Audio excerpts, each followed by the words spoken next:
plaint pour moi. Ça plaint pour moi, ça plaint pour moi. Ouh, ça plaint pour moi. Désolé les gars, je suis obligé de la faire avec l'image du coup comme ça donnait maintenant. Donc j'espère voilà que vous allez bien. Je suis toujours Di Berserker ou encore Dylan Malone pour les plus intimes. Et comme vous voyez dans l'intitulé, on va revenir sur mes achats comics de ce début d'année 2023. Voilà, petite vidéo assez tranquillou le chat, comme on dit par chez moi, assez chill, petite détente. N'hésitez pas déjà à me dire, vous, dans l'espace commentaire, qu'est-ce que vous avez acheté et où déjà lu. Si vous avez apprécié ou pas vos lectures, dites-moi tout. Je suis curieux, toujours une nouvelle fois, vous me connaissez. Et surtout, on va évidemment parler de mes lectures ou du moins de mes nouveaux achats. Comme je l'ai dit précédemment, quels sont-ils? Bon, on commence tout de suite avec mes petits Berserkers. Beaucoup de Superman, mais surtout du Batman aussi. Parce que, pour ceux qui ne le savent pas, je le rappelle, je suis un grand amateur du Chevalier Noir. Et sur un petit comics assez récent dont beaucoup parlent, Julie Nico notamment, j'ai vu DeviantProd, Oz, enfin DeviantProd maintenant, Oz et bien d'autres. C'est One Dark Knight, dont Batman, un Chevalier Noir. J'ai été assez influencé par les propos de Deviant, je crois, lorsque on a fait notre cérémonie des Pop Awards 2022, les premiers qu'on a organisés sur l'univers des comics. Et il nous recommandait fortement, je pense, One Dark Knight. Du moins, il a touché un petit mot dessus. Et qu'est-ce que c'est One Dark Knight? Pitch en est celui-ci. Alors que le Chevalier Noir escorte le GCPD dans l'un des quartiers les plus dangereux de Gotham, toute la ville se retrouve soudain plongée dans le noir suite à une coupure d'électricité généralisée. Batman va devoir traverser Gotham bloc après bloc dans l'obscurité la plus totale tout en entraînant avec lui son adversaire jusqu'à sa résidence permanente, la prison de Blackgate. Donc vous l'avez compris, en gros, il doit aider le GCPD à escorter un tout nouveau vilain qui a l'air assez robuste, d'après ce que j'ai compris. Ici, c'est donc scénarisé et dessiné par l'Écossais Jock. C'est un DC Black Label, donc déjà, si vous avez l'habitude d'en lire, en gros, c'est l'équivalent pour ceux qui sont qui ont le clin d'œil cinéma, c'est du Elseworld, en fait, comme Batman, de Batman, Joker, etc. Donc du one shot. Donc voilà, je vous l'ai dit, c'est Jock, un Écossais qui a tout fait. Voilà. Sur ce lore, je peux déjà vous montrer quelques planches. Ici, une double page, j'ai même pas fait exprès. Niveau dessin, je sais que moi, ça va déjà un peu me rebuter pour ce genre de planche. Niveau du trait, du visage, j'ai l'impression que c'est un grand amateur de Frank Miller. Après, il y a des petits trucs assez sympas en composition de page. Bon, rien de fou hein, non plus, mais il joue avec les formats quoi. Cinéma, les plans regard, les gros plans visage, des espaces très peu de décor au final, très un peu post-apo quelque part. Celle-là, elle est magnifique par contre. Donc voilà, ça en niveau dessin, je suis mitigé, vous avez compris, mais ça peut le faire au vu de l'atmosphère qui a l'air de se dégager. Sur la review, sur la miniature, je pense que je vous ai mis mon DCU Batman parce qu'en fait, si vous ne le saviez pas, une nouvelle fois, je rappelle avec plaisir, il fut un temps où j'étais déjà assez, même si j'aime bien Snyder, il y a des trucs qui m'ont plu dès les premiers films, pas des Men of Steel, mais dès les premiers films, globalement, il y a des trucs qui m'ont déçu. Euh, et du coup, surtout qu'on a quasi arrivé à l'ère Whedon, hein, ça c'était... Enfin voilà, je ne refais pas le truc. Hein. Et donc, c'est l'époque quasiment où on cherchait des gens sur YouTube, s'ils avaient parlé, s'ils donnaient une vision, leur mécontentement, comment, etc. Et du coup, surtout, hein, comment eux verraient un reboot de DC. Moi, je sais pas pourquoi j'ai MCU de DC.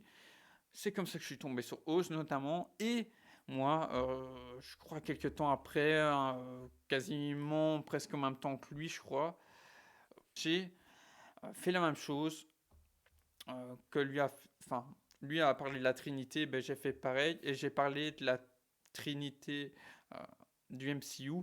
Donc, enfin, j'ai fait trois de chaque côté. Que vous pouvez retrouver en podcast sur Réservoir Pop. Je mettrai le lien dans la description. Sur le lien, du coup, pas de notre chaîne YouTube, mais des podcasts audio. Et donc, euh, pourquoi je vous parle de tout ça? Parce que forcément, j'ai fait un Batman qui fut très inspiré de la cour des hiboux. Et ici, quand je suis tombé là-dessus, que Devion en a parlé, je crois que même j'ai peut-être vu la review de Oz notamment, en vous disant en plus le pitch ici, moi ça m'a fait tilt dans ma petite tête de me dire, ce comics il pourrait être vraiment cool à être adapté. En plus, bah, il est court, il est pensé, je pense, bah, c'est un one shot. Donc voilà, je suis très curieux de voir qu'est-ce que ça donne. Maintenant, ouais, il me semble aussi que j'ai vu celle de Hauss et que lui avait assez bien aimé, que Cave 2000, voilà, c'est ça, je crois. Aussi, de ce que je me souviens, que Cave 2000, lui, était un peu déçu, qu'il en voulait un peu plus. Je crois que c'est sur ce comics-là. Donc, One Dark Knight, je vous en parlerai normalement ben, cette semaine ou mardi prochain. Donc voilà, restez à l'affût si vous voulez être au courant de mon avis sur ce nouveau petit comics Batman. Parce que, voilà, comme je l'ai dit, vous n'êtes pas sans savoir que j'aime beaucoup ce justicier masqué. Un grand hommage à Zoro, etc. Mais je vous refais pas l'histoire du Batman. Ensuite, du Superman, j'ai dit, parce qu'il faut mettre à jour, au vu des news qu'on a eu en début 2023, Henry Cavill qui revient, qui part, qui est viré, blabla, un reboot, pas reboot du DCU. Bon, pour le moment, ça, finalement, on est dans un soft reboot de ce qui se dirait. Rien d'officiel niveau reboot. Voilà. Même si, comme Deviant a dit, il peut pas, et ça je le sais très bien, James Gunn pour l'aparté, qui peut pas cracher sur un film qui va sortir cette année parce que ben, c'est flamber la pro, c'est faire du bad buzz en fait. Même si je trouve qu'il en a déjà un peu fait d'une certaine manière. Bref, tout ça pour dire que moi sur l'univers de Superman, si vous ne le saviez pas, déjà en lien avec ça, j'ai fait des reviews critiques avis des deux premiers Superman, mais divisées chacune en deux vidéos. Donc Superman 1 partie sans spoilers et Superman 1 toujours avec spoilers, parce que j'avais beaucoup de choses à dire en spoil, au vu de mes petites connaissances sur l'homme d'acier et en termes de cinématographie. Et puis j'ai fait la même chose avec Superman 2, donc partie sans spoil et partie 2 avec spoilers.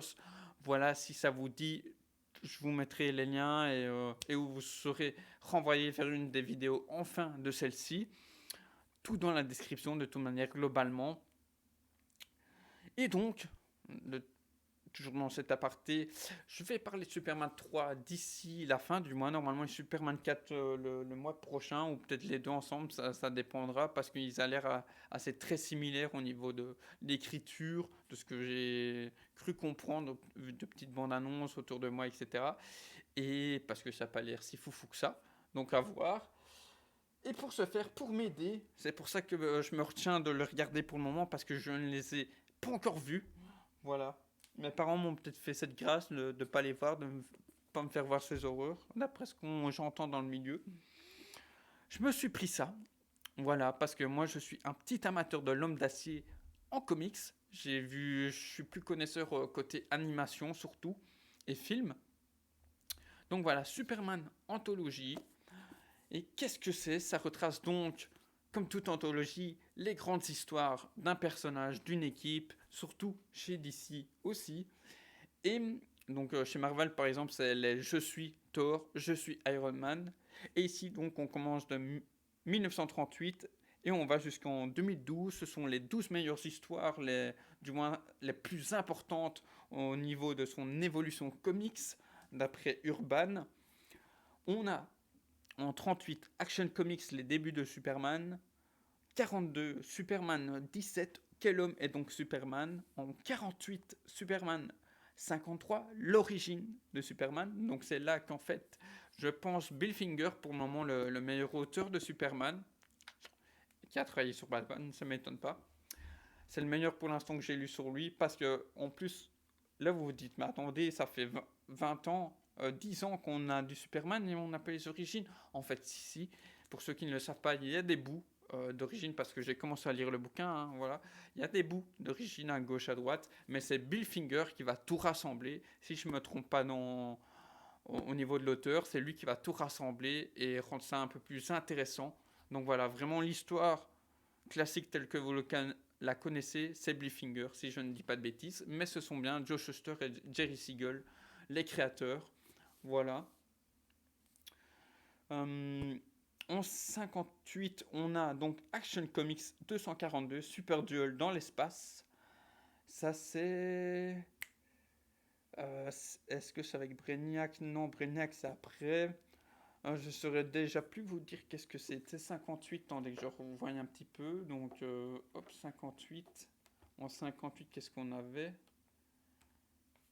Quel homme est donc Superman? Ça, je vous l'ai dit. En 58.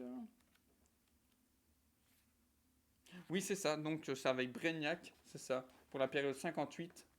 Ici. Alors, là, par contre, en scénario, c'est pas folichon. C'est pas très. C'est même très. Ouais, je vais pas dire c'est mauvais, mais c'est ouais, c'est un peu nul en fait, hein. C'est un peu nul, on dirait un enfant qui a écrit. Voilà.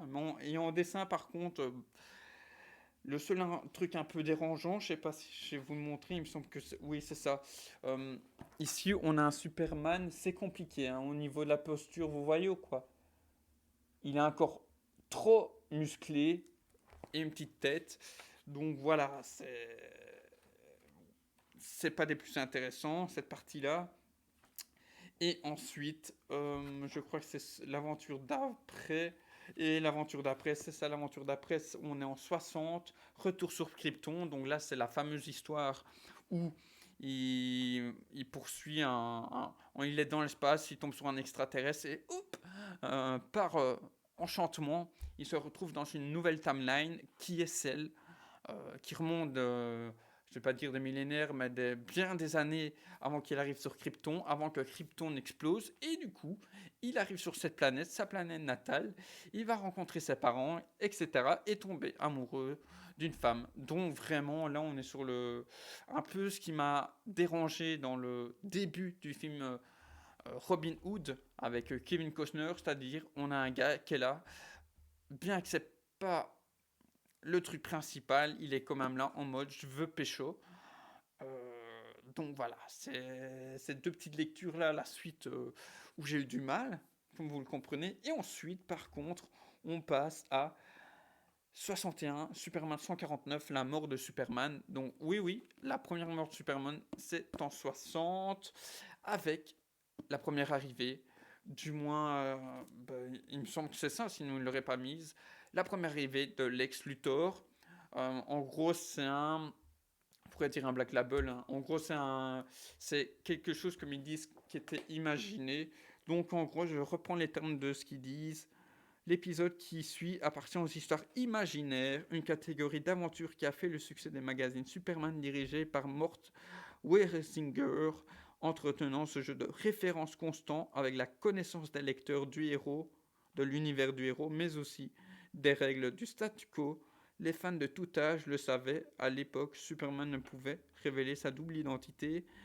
Je vous rappelle, on est dans les 60s.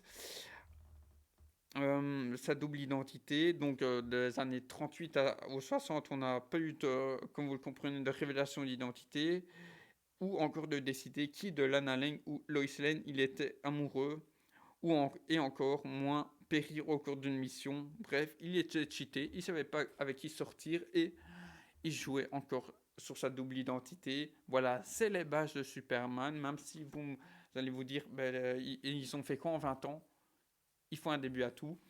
Donc voilà, donc la prochaine histoire que je vais lire, probablement que je l'aurai lu cette semaine, c'est donc, comme je l'ai dit, en 61, Superman 149, la mort de Superman. Après, on a 1972, 72, Superman 247, Superman est-il nécessaire? Donc, attendez que je regarde. Ok. Donc là, je vois parce qu'on a les couvertures de l'époque ici, aussi, pour pas obliger tout le temps rouvrir le comics. Et là, on a le premier lien euh, qui se fait avec vraiment le lore d'ici spatial, cosmique, puisqu'on y voit les gardiens. Je suppose qu'il y a du Green Lantern. Voilà, ça c'est à voir. Donc 61, 72, Superman est-il nécessaire? Peut-être par rapport justement à l'univers, hein, que ça parle de tout ça. Euh, 83, Action Comics 544, Renaissance. On est sur du Luthor, la première apparition de j'allais dire de Luthor en armure, mais vraiment l'armure euh, mauve et verte. En sachant, en sachant d'ailleurs que dans les quelques pages que j'ai vues du Superman 149, donc en 61, la mort de Superman, Luthor est déjà en armure, mais évidemment, ce n'est pas l'armure telle qu'on la connaît. Voilà. On revient en 83. C'est là que je vous dis, je dois lire le 61, donc il me reste une, deux, trois, au moins trois histoires à lire avant d'attaquer Superman 3 pour être à jour en fait au niveau des dates des films qui ont été faits. Donc Superman 2, je crois que c'est sorti en 80. Donc le Superman 3, normalement, je devrais être bon, 82, 83. Donc Comics 83, Action Comics 544, Renaissance. En 84, on a Superman 400, la légende de Terre Prime. Donc là, déjà, on peut voir que, d'après ce que j'ai ici, j'essayerai peut-être de vous mettre ben voilà, une petite image, mais voilà, vous voyez pas bien ici, mais c'est celle-là, il me semble, où les dessins, moi, de ce que je peux déjà voir, sont déjà nettement plus travaillés. On est dans, ben c'est ça, on est 400, on est en 84. Et de ce que je revois dans les pages, une nouvelle fois, dès qu'on passe les années 80, on est sur beaucoup plus de détails visuels. Est-il nécessaire? Donc ça, c'est ce que je vous avais dit. Oh fuck.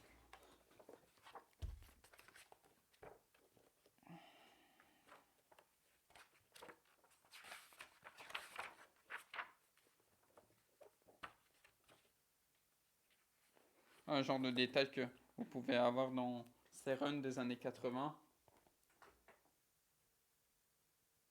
Ça ne peut pas plaire à tout le monde, évidemment. Là, reste subjectif. Il y a une utilisation des couleurs, je trouve assez intéressante. Donc voilà ce que je vous disais, la légende de Terry Prime, Superman 400 octobre 84, dessin de Frank Miller. Ouloulou. Oui, ben voilà. J'ai de quoi m'inquiéter, les premières pages font peur. Ça va être compliqué, ça.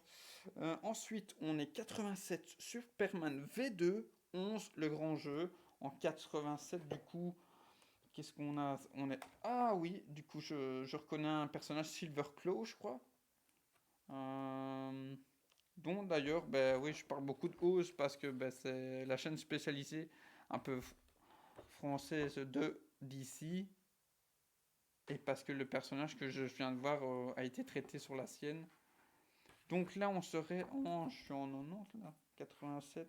Attendez, 87, ça doit être un truc court alors, parce que je ne l'ai pas trouvé. Ah, c'est avec monsieur. Avec le nom imprononçable là qui vient de l'espace. Clark Kent et sa coupe mulet. C'est Clark Kent? Ouais, c'est Clark Kent. Ouïe, ouïe, ouïe. Ah non, c'est un du. Ok, ok. C'est lui? Ok, non, je vois qui c'est. C'est celui qu'on voit même dans le comics. Geoff Jones présente Superman là, avec Brainiac. Je crois que c'est lui. Le personnage bourru, machiste, tout ça. Donc là, bon, ça me fait un petit peu peur niveau dessin. Par contre, scénario John Byrne. Ce serait ma première lecture de John Byrne. Donc à voir. Voilà, c'est le monsieur là que je disais. Pour ceux qui connaissent l'univers. Première apparition de ce bonhomme. What the fuck? L'univers Superman. Si vous avez lu tout ça, n'hésitez pas à me dire, hein, au moins une des aventures, ce que vous en avez pensé. Ça a l'air assez chelou. Louche. Bref, après on est sur du... C'est ça le vilain. Ose, si tu sais me redire le nom du vilain. Cette femme-là. Je crois que c'est Banshee, Silver Banshee, un truc comme ça, non? Voilà, si tu regardes cette vidéo, ou même Deviant, à mon avis, tu seras dire. Donc là, c'est le run de quelle année celui-là? À mon avis, là, je suis dans le 91, donc de Action Comics 662, des secrets dans la nuit, je crois que c'est ça. Vous voyez, déjà visuellement, on est déjà sur quelque chose de beaucoup plus réaliste qu'avant. On sort vraiment de ce côté cartoon. Vous allez me dire c'est un comics, mais vraiment cartoonesque là des années 80 où il y avait plein d'éléments aussi de, de couleur flash. Donc là, on a l'air d'être de la tombe. Ah, ok, c'est une petite lettre, un petit mot de la tombe à l'hôtel. Voilà, ça c'est ce que j'aime bien dans les anthologies. Des petites notes, on va dire de style backstage. Là, on serait sur du Action Comics.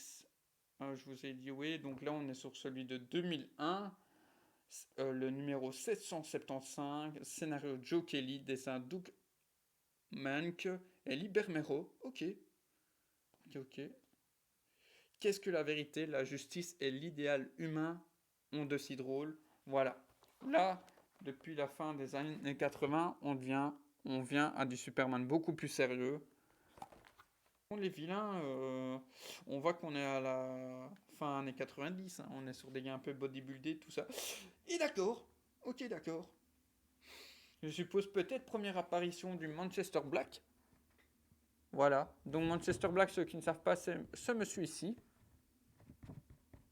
qui va apporter des choses assez... Ben justement, le titre fait référence à ça. Qu'est-ce que la vérité, la justice et l'idéal humain ont de si drôle? C'est en gros, c'est la ligue que vous pouvez voir dans le film animé Superman contre l'élite. Voilà. Euh, c'est l'équivalent, en gros, ben, ça fait totalement référence à ce qu'on a appris en fait dans les annonces de James Gunn avec ce film sur The Authority et ce que Deviant a dit dans son dernier live news ce week-end. Donc, c'est tout qui part en cacahuète.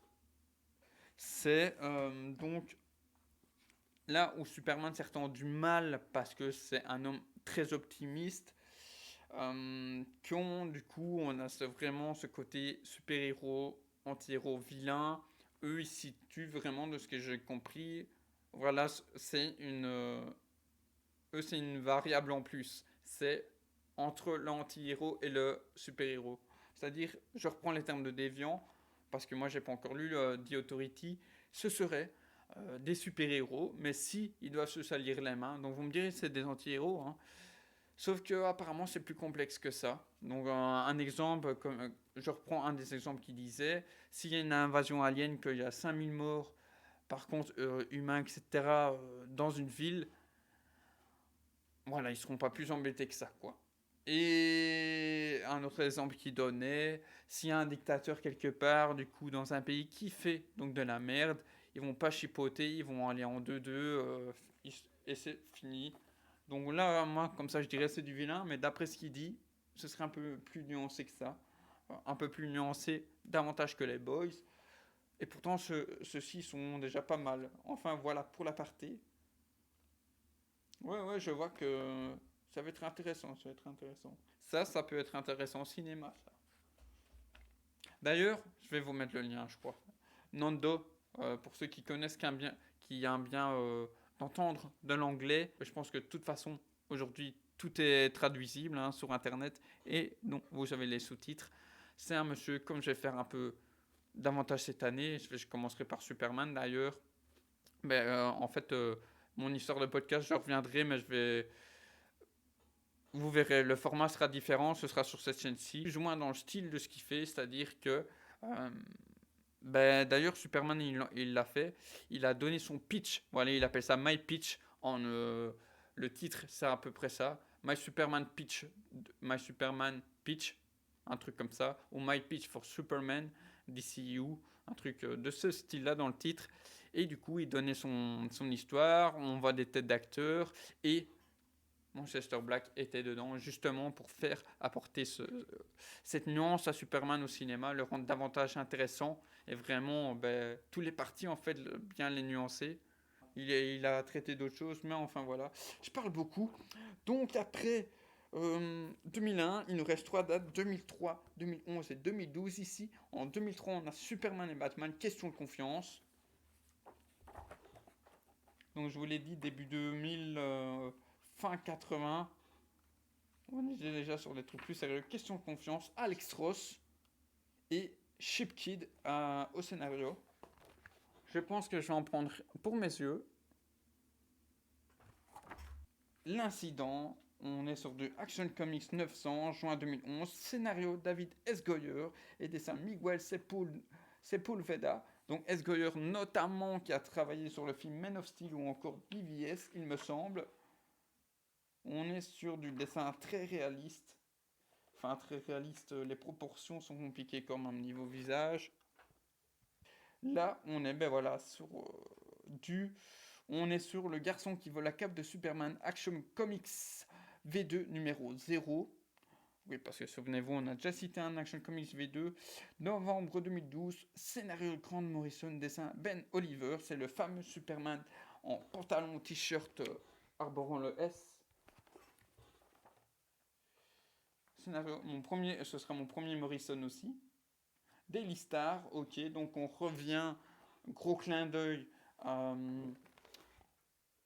au Golden Age de Superman, puisque, pour ceux qui ne le sauraient pas, le Daily Planet n'existait pas dans les toutes premières aventures. Clark a travaillé pour deux journaux différents, dont le Daily Star. Là, par contre, visuellement, ça pourrait me plaire. On est sur un certain photoréalisme, mais avec une touche de... comme si on était sur quelque chose de peint, en fait.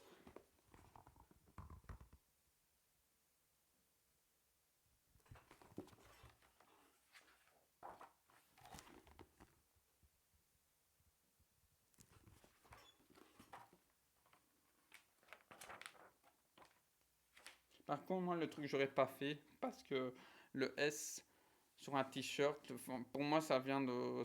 C'est le, pour moi, c'est vraiment comme Domain of Steel, c'est le blason de sa famille, des L, donc je vois pas le rap. Je vois pas pour. C'est trop forcé, quoi. Ça me paraît pas réaliste, en fait, que ce soit sur un t-shirt. Et voilà, à la fin, ils nous disent bien qu'il y a d'autres comics qui sont sortis en lien avec tout ça. Donc Superman tome 1 de la collection Renaissance. Euh, donc Renaissance, là, c'est pas du Rebirth encore. On a les Geoff Jones se présente Superman, etc. Et un autre ici, voilà. Superman Transition, puisque le dernier qui est présent, c'est Superman les origines. Et je les ai, les petits amis. Donc ici, et je l'ai.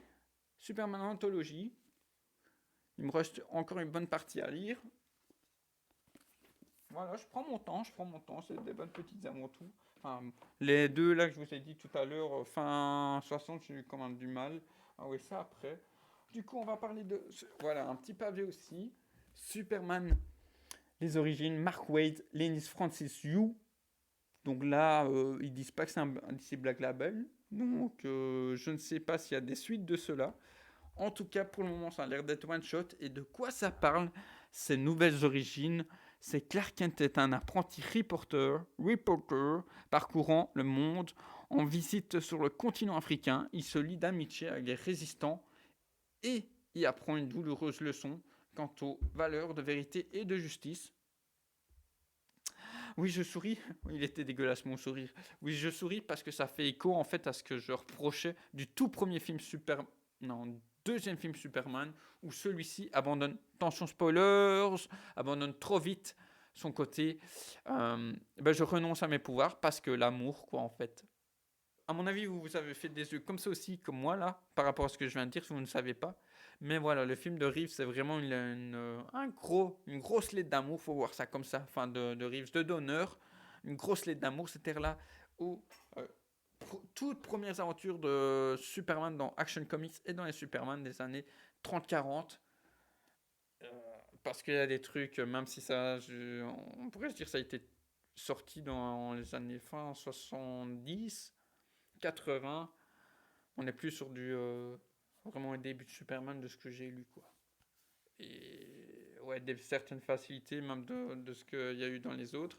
Enfin bref, je souris parce que voilà, ce qui est dit là, Donc, fait le tour, et c'est un reporter, donc il fait le tour du monde, logique, et en même temps il en profite avec ses pouvoirs, du coup, de faire le bien, et ici, donc, d'être...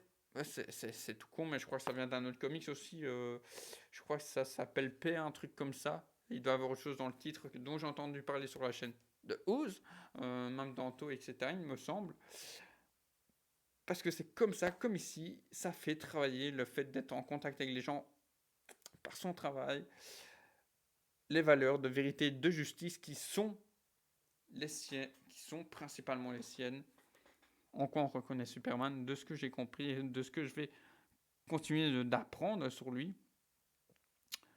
Ensuite, donc dans le pitch, ils nous disent revenu aux États-Unis, il décide d'embrasser son héritage extraterrestre et de défendre les plus faibles sous le costume de Superman. D'accord, ok, j'ai compris. Il se trouve en tant que futur Messie, je vais dire, par ce chemin-là. Son opposition à l'homme d'affaires Lex Luthor va lui révéler les secrets de ses origines, mais également mettre en jeu la confiance des habitants de Metropolis. Je pense qu'il y a de la belle matière là pour mon reboot Superman. Ma base Superman de l'ancien podcast sera la même, mais il y a déjà des petites choses qui font que c'est devenu beaucoup plus mature mon histoire, du coup plus cohérente, plus respectueuse envers le lore du Superman. Et ça, plus évidemment l'anthologie et le dernier dont je vais vous parler de Superman, va faire que je pense que ce sera pas une des meilleures histoires, meilleure adaptation, mais un bon Elseworld, quoi. Un bon one-shot. Je pense. Hein. En tout cas, j'ai hâte de vous sortir ça. Voilà, voilà. Avec du coup quelques différences de la version de Nando. Voilà, même si moi, mon Pitros, à mon avis, va ressembler au sien parce que c'est compliqué avec des personnages petit aparté de seconde zone, je mets le guillemets comme ça, de vraiment prendre de grosses libertés. Sinon, si on prend de trop grosses libertés, ça n'a plus rien à voir avec le personnage. Donc, voilà. Comme quoi, travail d'adaptation, c'est pas donné à tout le monde et c'est pas facile surtout. Donc voilà, je disais, je vous ai donné le pitch. Donc Mark Waid qui a notamment travaillé sur Kingdom Come, ok, et le dessinateur Lenny Francis Yu qui a travaillé sur Secret Invasion, donc ça chez Marvel. Voilà, je vous remonte. Visuellement, ça a l'air très propre. Je pense visuellement que ça va être mon comics préféré, Superman. Oh oui, on a vraiment ce côté un peu peinture, un peu rétro. Ça joue sur l'échelle des plans. Là, vous voyez, il y a le flou derrière. Gros, plan. Ouh là là là là là là, ça va me plaire ça visuellement. Je pense que je vais prendre mon pied sur côté dessin. Par contre, voilà. Niveau écriture, bah, c'est comme les autres. J'attends de voir.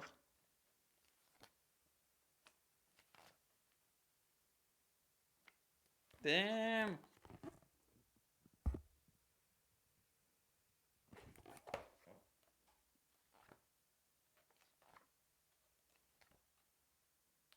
Oh là là!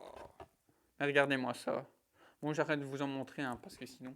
Donc voilà, Superman les origines, Wade et Francis Yu.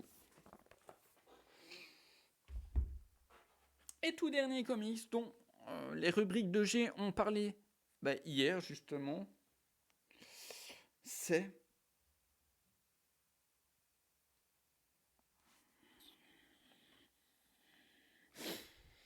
Superman for All Seasons. Clark Kent est un enfant de Smallville, un enfant un peu particulier puisque donc nouvelle origin story. Clark Kent est un enfant de Smallville, un enfant un peu particulier puisque Jonathan et Martha Kent l'ont trouvé dans un vaisseau spatial qui lui qui lui servait de berceau. Ce fils de Krypton part bientôt pour Metropolis, la grande ville où il fera carrière en tant que journaliste, reporter. For All Seasons est le récit initiatique de ces années de transition où le jeune provincial fait bientôt la connaissance de Lois Lane, Lex Luthor du Daily Planet. Bienvenue à Metropolis. Donc on est sur, en tant qu'artiste, Jeff Lobb et Tim Sale, qui ne sont pas de petits noms dans l'industrie du comics, puisqu'ils ont travaillé notamment sur le bon duo de comics qui s'appelle Un long Halloween, de Long Halloween et Amère Victoire, Dark Victory. Bien que j'ai ma petite préférence pour le premier. Voilà.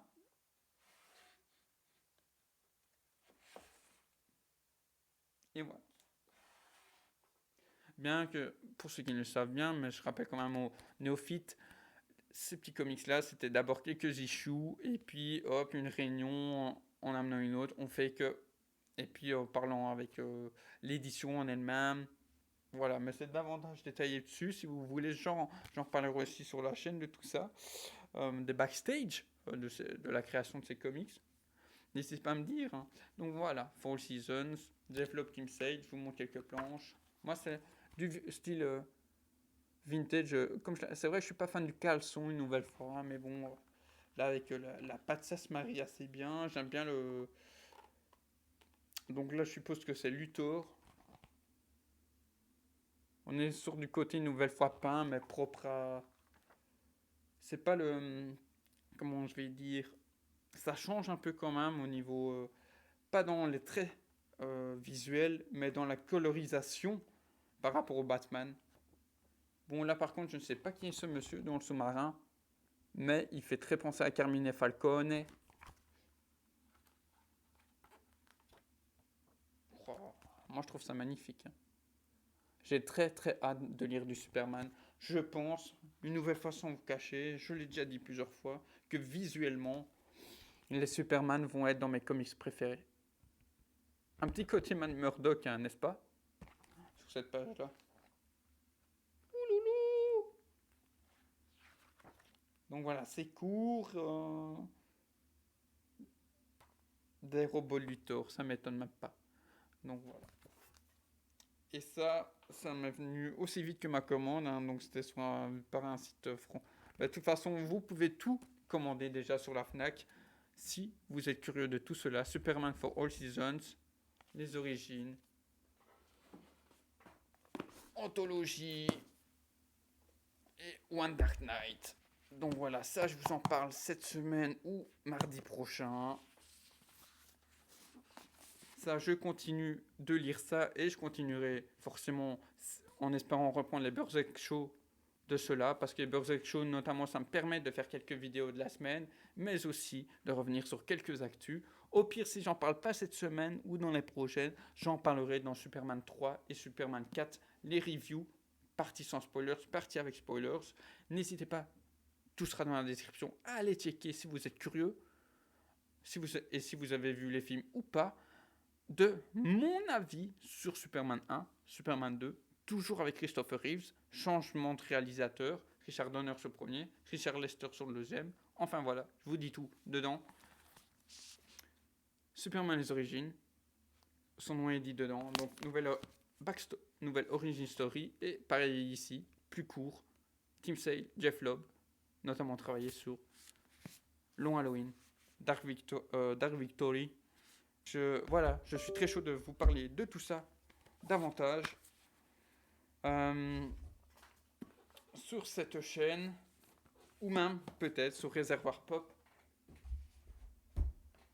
Si vous avez lu un des comics, n'hésitez pas à me dire dans l'espace commentaire ce que vous en avez pensé, sans spoilers, pour ne pas révéler certaines choses à des néophytes qui liraient les commentaires. Et ensuite, par contre, si vous voulez en parler avec spoilers, j'ai Twitter, j'ai Instagram. Les liens sont... Je peux vous les mettre dans la description, mais ils sont sur la chaîne. Et si vous ne les avez pas lus, je suis curieux de savoir justement si j'ai réussi à vous donner envie de lire certains d'entre eux. Enfin voilà, j'espère que vous avez donné vos avis globaux dans l'espace commentaire une nouvelle fois, parce que ça m'intéresse beaucoup. Et c'est tout pour moi, je crois que j'ai bien parlé aujourd'hui. Voilà.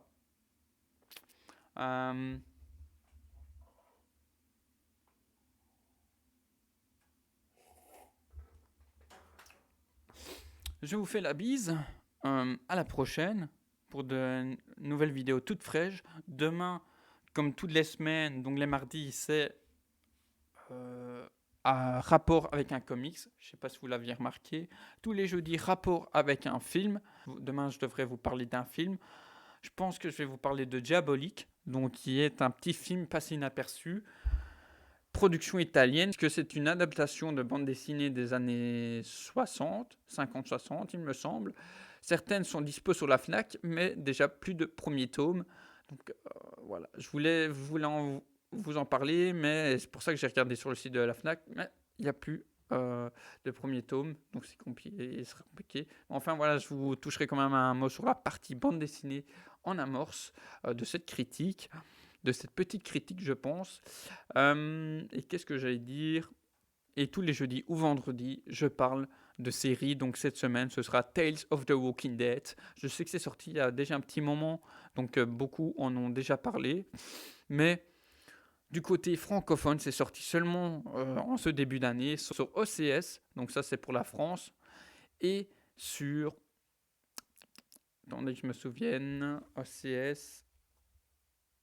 Et sur Prime Video, il me semble. Donc voilà. Ouais, c'est ça. Donc voilà, parce que déjà on en a parlé il y a une semaine ou deux avec Melvin de cela.